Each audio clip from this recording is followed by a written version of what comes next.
Saludo a las autoridades, videoyentes y público presente en la insigne y magna presentación. Es para mí un honor encontrarme nuevamente con la poética del laureado poeta dominicano Mateo Morrison, a quien he estudiado en profundidad desde la visión analítica que caracteriza mi pensamiento.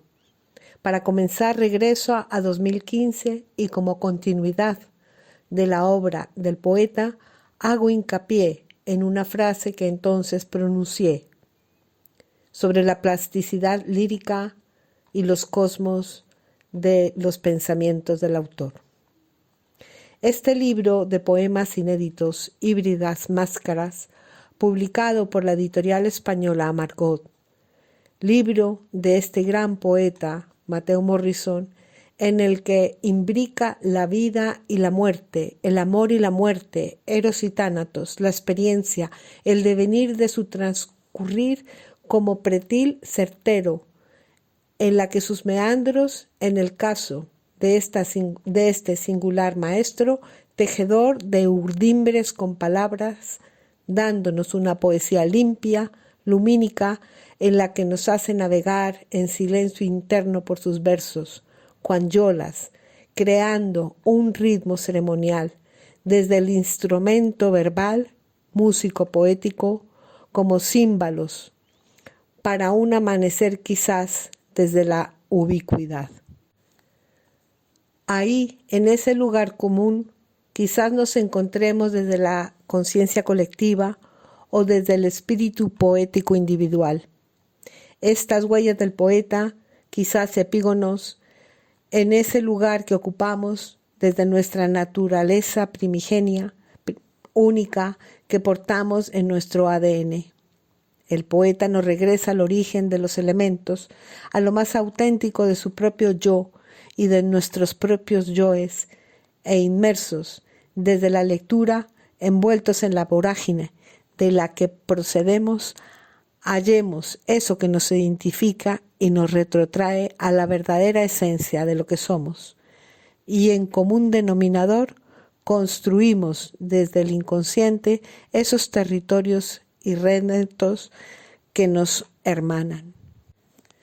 El poeta Morrison, en su humedal, donde todo ese misterio se abre espacio entre marismas, desde el agua, los lodos terrenales, a cielo abierto, hallamos esencias únicas que nos van delineando espacios, imágenes que se desvelan entre el claroscuro, creando siempre amaneceres, almas que traspasan las hieles, los vacíos, o florecen de repente como las flores del bambú, para luego morir, o encerrado en cenizas de una alcancía común para despertarnos del lúgubre cubil y nos reconocemos ignotos de los mundos personales y vamos descubriendo al hombre en su sueño, en su pesadilla, al poeta en sus palabras, en su imaginario transcurrir, en un lance perpetuo a partir de su existir.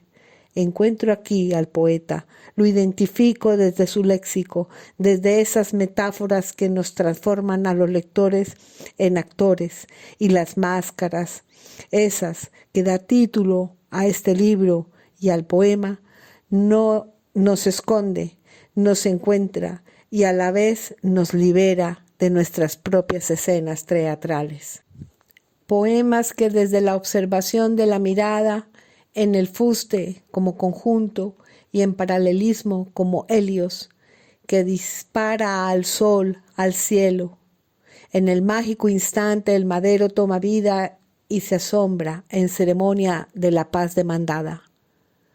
Todas las aguas guerrean y adjetivan las máscaras, convirtiendo el amor y el odio en toda forma encadenada, gramatical, hasta llegar al verbo y hacerse la imaginación corpórea. El poeta regresa a esa infancia de juegos entre muros, en esos adoquines y arquitecturas híbridas, donde el niño observa a las damas a quienes define dulces en su paso por alfombras.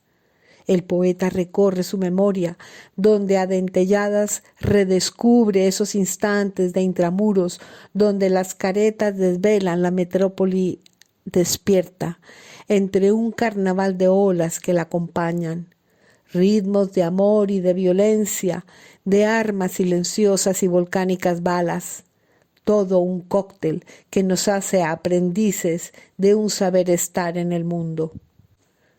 Paradigmas nos llevan hasta el lugar del ser amado, del ser deseado, del ser poseído, del ser, que no es su ser, pero que a la vez siente en su carne propia. Descubre la hermosura y se siente pintor y constructor de una nueva forma de amar. Llega la noche del jazz y como un huracán con nombre de imagen de muerte, inundado todo por el viento, por la música que emerge como soplos, por ese desbordado lugar que ocupa el Caribe en su esencia. El ser amado se convierte en ave mientras el poeta es viento, y como en el sueño no se puede asir, se abstiene de la carne sin soportar al silencio. El poeta sabe que el espíritu transita, navega más profundo y ella, entre comillas, desde su abundancia, estimula con brío lejano de la tierra, en una parte del mar más allá de lo visible. Nos lleva el poeta a un lugar común que transista en la levedad del asfalto y con la pesadez de no ahondar más allá de la palabra, para sumergirse y sumergirnos en el verdadero don de la poesía. También nos describe la orfandad silábica, los versos ruidosos y sin limaduras. Nos deleita con precisión, los sabores se desgustan en los paladares. Es mejor deleitarse lentamente, como si el amor estuviera en cada fruto que se saborea. La humanidad se ha encargado de destruir el hábitat y hemos provocado el cambio climático. Clamamos quizás desde nuestras cóncavas manos el poder de que siga el coral vivo, el mar y la tierra, las ballenas y los elefantes. También, y por qué no, las abejas, esos miles de especies diminutas que no determinamos sus presencias desde las calles, de las ciudades, porque hoy hasta nos asombra la presencia de las mariposas.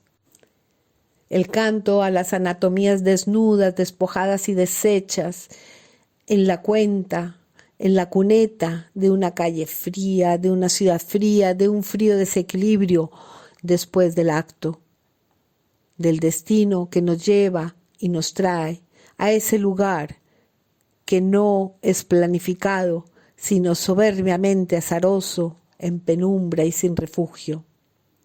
El campo celestial que nos cubre es en ocasiones tan olvidado como el campo terrenal o el marino. Dejamos en el olvido a las estrellas, los luceros que nos tintinean para desvelarnos la pequeñez que somos en la inmensidad cósmica e inmedible. Gran poema, la tensión entre el morir y el vivir. Nos traslada a esos lugares límites del miedo, el sueño, los cadáveres flotando y la confusión del instante vivido, tan confuso quizás como el mar que parecía sonreír. Nadie sabe de la otra vida, por lo que advierte, retomemos aire y el latido, porque el agua no es nuestro elemento, aunque nos ocupe en gran porcentaje. Hay poemas a dos manos, a dos voces, que a la vez, entre aceitunas y vino, y también hay un funeral donde muere la palabra en silencio. Versos significando el tiempo, la espera, el ansia quizás del encuentro, que hace al poeta temblar. El poema del tánatos, la muerte prematura en su dolor, la memoria, el regreso a las cenizas, a los pasos de la vida, esas celosías son puestas en bandeja para que el lector, para llevarnos a la efímera existencia que ocupamos. Se abren nuestras cajas de Pandora, siempre esperamos a alguien, algo un lugar, una persona, una vivencia que nos recuerde que no olvidamos en realidad lo que somos. Voces que se afinan, se quedan sin aire, sin sonido, sin suspiro, tal vez transmitiendo las esencias con palabras, cantos, cartas o palabras, más palabras, ondas de sonido que incluso resuenan en el agua. Hay belleza en estos versos. El poeta nos lleva de la mano, como en un juego de niños, a saltar sobre nuestras propias sombras. El poeta busca hasta debajo de las grutas y se percibe consumido como se consume la vida, como todos los seres vivos la consumimos. En conciencia de la sagrada presencia ante uno mismo y el divino altar de una ermita que no es otro que la conciencia, el tiempo y el espacio en la memoria del 8º mes y los espacios, en esos espacios que nos ofrece el mar para sabernos y entender que la multidimensión que ocupamos están en la mente, en ese imaginario del lector y quizás solo tal vez en esas mariposas broten desde la voz como lenguas enroscadas para dar una nota musical en el aire y todos los poetas durmamos como tú, poeta Mateo Morrison, como tú duermes sobre mariposas disecadas. Concluyo esta obra escrita con toda la maestría de quien tiene el don de la palabra, dones de los sentidos, el talento, la aptitud labrada de una exactitud lograda desde la excelencia, un verdadero regalo para el lector, una ofrenda para quienes entre manos manejamos conceptos y metáforas poéticas. Gracias, Mateo Morrison, por darme este valiosísimo instrumento que perdurará entre mis pupilas, sentidos y pensamientos. Desde Granada, España, Ivonne Sánchez Barea.